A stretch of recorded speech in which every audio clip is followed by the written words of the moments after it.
Muito bem, sétimo anos, vamos então para a nossa terceira aula sobre o Oriente, a Índia, China e Japão. Nas aulas passadas, nós falamos sobre a relação dos portugueses com a Índia. A partir desta aula, nós vamos ver a relação dos portugueses com a China, que vai ser um pouco diferente como foi lá na Índia, certo? Então vamos ver aqui como que foi a relação dos portugueses com a China.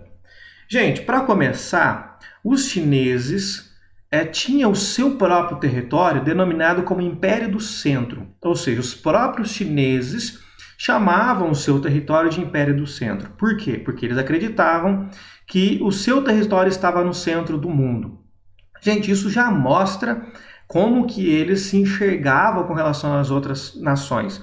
Eles se enxergavam superiores, no centro de todas as coisas, mais importantes, mais poderosos. Então já mostra que uma autoestima muito maior dos chineses com relação a outros lugares. Aí os portugueses chegam lá em 1513 e já perceberam de cara que a China era bem diferente da Índia. E uma diferença gritante da China com relação à Índia e depois com outros territórios do Oriente era o poder da marinha chinesa. A marinha chinesa era muito poderosa. Ela tinha uma força militar muito grande. Alguns estudiosos, gente, acreditam o seguinte: a China teve uma das maiores frotas do mundo e os chineses só não encontraram outros territórios, só não aconteceu o caminho inverso dos chineses chegar na Europa ou dos chineses poder encontrar terras na América, porque eles não tinham esse interesse. Mas se fosse considerar a sua capacidade de navegação, de navios, de instrumentos, eles poderiam fazer isso com muita tranquilidade. Aliás, muitas das técnicas que os europeus utilizaram nas grandes navegações vieram da China. Muitos instrumentos, inclusive, vieram da China. Então a China só não ocupou os lugares do mundo porque eles não tinham esse interesse, mas capacidade eles tinham. Então a força militar era muito grande. A China, então, nesse momento, século XVI, tinha um próspero império, um império muito rico. Fora que, como eu já disse, ela era o celeiro de muitas invenções que nós, no Ocidente, vamos usar em grande escala, vamos copiar e usar em grande escala. Por exemplo, foi na China que inventaram o papel, a impressão em blocos de madeira, a construção de canais navegáveis. Então, imagina, você tem uma terra, eles recortam essa terra, levam água até lá, água suficiente para navegar. Então, criavam canais navegáveis, criavam a pólvora, pontes suspensas por correntes, a bússola magnética, que foi usada muito nas grandes navegações. Sem a bússola magnética não teria as grandes navegações. Pasta e escova de dente, papel higiênico, inseticida, fósforo, cartas de baralho e também papel moeda. Veja quantas coisas que nós utilizamos, inclusive no nosso dia a dia hoje, que vieram da China, tá certo? E eles criaram isso aí e a gente usufrui. Então veja como que é avançado em termos de conhecimento o povo chinês. Então os portugueses não podiam fazer com a China como fizeram na Índia. Na Índia eles chegaram lá, ofereceram bugigangas para o Samorim ficou um pouco chateado e tal. Na próxima expedição já chegaram metendo tiro em tudo, destruindo tudo, dominando tudo. Já com a China eles perceberam que se fizesse isso eles iam ser derrotados. A China tinha um poder militar muito forte que daria para resistir.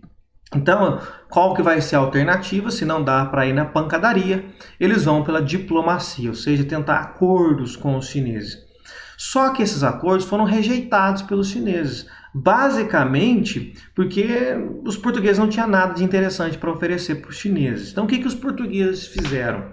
Eles vão partir para o comércio clandestino, ou seja, eles vão nos portos chineses, vão comprar, mas sem autorização da China, correndo o risco de ter um conflito por conta disso. Tá certo? Então, eles iam atrás dos mercadores chineses, nos portos do Império Chinês, compravam direto deles, mas de forma clandestina, porque eles não tinham essa autorização. Caso fossem pegos, podiam perder a mercadoria e ainda arrumar um problema muito grande com a China. E como eu disse, por que a China não vai fazer isso? Porque a China não tinha interesse nos produtos portugueses, tá certo? Não tinha nada que os portugueses levassem para a China que eles tivessem interesse. Uma das coisas que eles ainda aceitavam por parte dos portugueses era a prata, porque eles na China usavam bastante prata, principalmente na dinastia Ming, para principalmente fazer a moeda, certo? Então usavam a prata para poder fazer moedas. Então, basicamente, e nos primeiros momentos, a relação de Portugal com a China vai ser de forma clandestina. Que tipos de produto que eles conseguiram comprar ali, trocando por prata? Produtos luxuosos, como por exemplo a seda, a porcelanas finas, pólvoras, alguns temperos e também o ópio. O ópio, gente, nós vamos falar dele no futuro, porque o ópio é uma substância tirada de uma planta chamada papoula. Então é uma substância que você tira da planta chamada papoula, que era utilizado como medicamento, porque ele provocava sonolência e também tirava dores, tá certo? Enfim, tratava algumas situações, algumas doenças, porém o ópio era uma substância alucinógena, ou seja, era uma droga, tá certo? Era algo que causava alucinações e tudo mais. E isso era bastante consumido e os portugueses compravam. E também compravam almíscar, que era extraído do abdômen dos cervos e era processado numa cidade chinesa chamada Cantão.